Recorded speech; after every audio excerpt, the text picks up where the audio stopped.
વડોદરા ડેસરના મુવાડા ગામે ડમ્પરમાં વીજ લાઇન ભરાતા 4 વીજ પોલ ધરાશાયી થઈ ગયા. આ વીજ પોલ ધરાશાયી થતા વીજ લાઇનની ડીપીમાં આગ લાગતા દોડધામ. મુવાડા અને બેન્ડપ ગામની 200થી વધુ મકાનોમાં અંધારપટ છવાયો.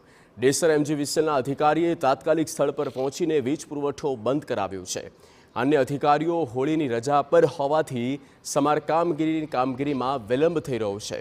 અને વીજ પોલ ધરાશાયી થતાં નજીકની કરિયાણાની દુકાનને પણ નુકસાન થશે. વીજ પોલ ધરાશાયી થવાના કારણે ગામના રસ્તા બંધ થતાં લોકોને હાલાકી વધી.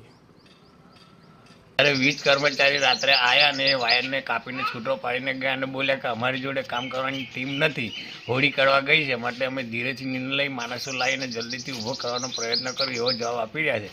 અને એ સાથે સાથે જે નુકસાની વળતરનો જે અમે દાવો કર્યો તેમાં કોઈ અમને કંઈ કરી શકતા નથી, તમારે થાય તે કરો એવું બોલ્યા છે.